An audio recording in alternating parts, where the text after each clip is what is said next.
হৃদয় টানে তাকে ভরা।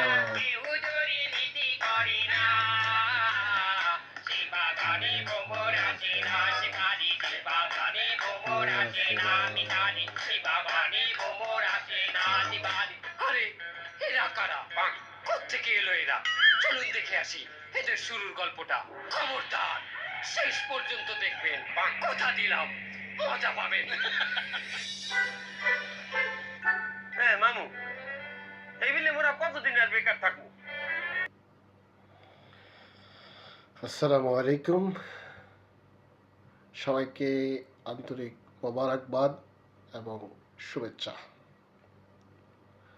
বাংলাদেশে এটা যেন বিনা পুঁজিতে ব্যবসা।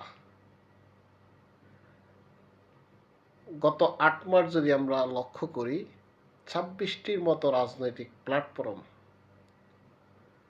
তৈরি হয়েছে। এই প্ল্যাটফর্মগুলোর উদ্দেশ্য কি, আদর্শ কি? শেখ হাসিনা সরকার পতনের পর আমরা যে রাজনৈতিক দলগুলো বাংলাদেশে আগমন করছে, যেগুলোর নাম শুনলে আপনারা নিউক্লিয়াস পার্টি, জনপ্রিয় পার্টি, জাগ্রত পার্টি, আম জনতা পার্টি, আম জনতা পার্টি, যেটা তৈরি করেছিল ডেস্টিনি থেকে কোটি কোটি বিলিয়ন ডলার বিদেশে পাচার করে, যে ডেস্টিনির পরিচালক আমিন, সেই দলটি সৃষ্টি করছে। এই দলগুলোর আদর্শ এবং উদ্দেশ্য আমরা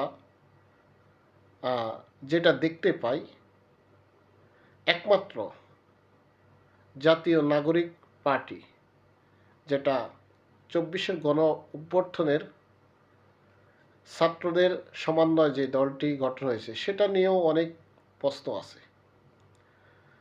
এরপর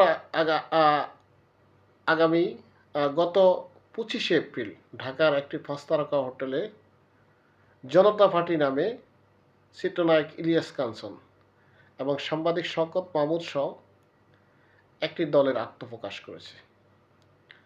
এখন এই নতুন রাজনৈতিক দলগুলোর আত্মপ্রকাশে আপাতত দৃষ্টিতে গণতান্ত্রিক চর্চার সাথে যুক্ত করা হলেও বাংলাদেশের প্রেক্ষাপটে ছোট্ট একটি দেশ, সেখানে ক্ষমতা কেন্দ্রিক এই রাজনৈতিক দলগুলো আগমন ঘটে।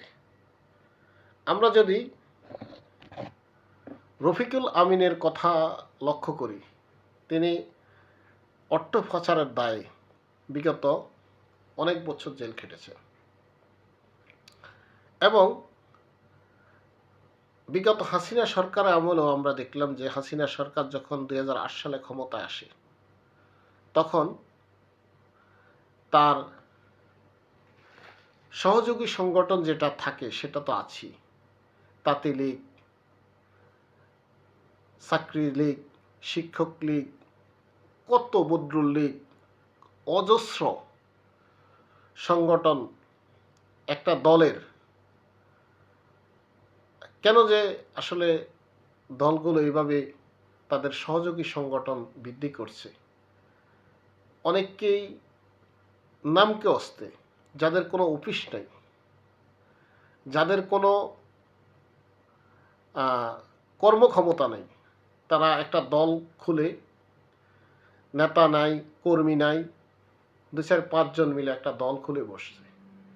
তো আসলে বাংলাদেশে এরকম দল আসলে কেন সৃষ্টি হচ্ছে, কেন তৈরি হচ্ছে? আজ আমাদের সমাজে একটা কথা পরিচালিত আছে যে ভাইয়ে ভাইয়েও, তাহলে বাংলাদেশের ১৬-১৭ কোটি জনগণ প্রতিটা মানুষকে একটা দল খুলবে। ঐতিহ্যবাহী দলগুলোর মধ্যেও যে দলগুলো আছে, তার বিপরীত কি আর কোনো বাংলাদেশে কোনো দল প্রয়োজন আছে বলে, বা কোনো দল বাংলাদেশের নেতৃত্ব দিতে পারবে বলে আপনার মনে হয়? নুরুল হক নুরু, গণ অধিকার পরিষদ, এবি পার্টি, আমরা অনেকগুলো দল, হাসিনা সরকার যখন 24-এ নির্বাচন হয় সেখানে আমরা কিং পার্টি নামে অনেকগুলো দল গঠিত হচ্ছে। সর্বশেষ আসলে এই দলগুলো বাংলাদেশে আসলে মূলত তাদের কোনো ব্যবসাও নাই, চাকরি নাই। তারা নামকে অস্তে 2-4-5 জন বস্তির লোকজন ভাড়া করে, গার্মেজের লোকজন ভাড়া করে তারা দলগুলো জনসমর্থন দেখাচ্ছে। একই অবস্থা যদি আমরা বিগত হাসিনা সরকারের আমলে যে সহযোগী সংগঠনগুলো এখনো হচ্ছে না, আপনি দেখবেন লক্ষ্য করে যারা এখন বর্তমান বাংলাদেশে রাজনীতি করছে, বড় 2-1টা দল, তাদের সহযোগী সংগঠন অগণিত। কেন? মূল দল থাকার পরে আরও যে 4-5টা দল তাদের সহযোগী সংগঠন থেকে, অর্থাৎ সংগঠন থেকে তাদেরকে ছাড়পত্র দেওয়া হয়েছে। বাকি একটা সংগঠনের সহযোগী সংগঠন প্রায় 100 থাকে। এটা আসলে মূলত নেতৃত্বে আসে তারা বিভিন্ন, আমরা হাসিনা সরকার আমলে যেটা দেখছি, বিভিন্ন বিভিন্নভাবে তারা প্রভাব বিস্তার করে বিভিন্ন সমাবেশ ডেকে তারা নিজেদেরকে নেতা বলে পরিচিত দেয়। তো দেখা যাক বাংলাদেশে আসলে এই আগামীতে আরও দল আসতেছে। ছাত্ররা ইতিমধ্যে 24-এ যে ছাত্র আন্দোলন হয়েছে সেখানেও দল আসার সম্ভাবনা আছে। তো আসলে এটা সাধারণ মানুষ সচেতন হতে হবে এবং রাজনৈতিক দলগুলো সচেতন হতে হবে, তাহলেই বাংলাদেশে এতগুলো দল আসার সম্ভাবনা নেই। সকলকে ধন্যবাদ জানাচ্ছি। আসসালামু আলাইকুম ওয়া রাহমাতুল্লাহি ওয়া বারাকাতুহু।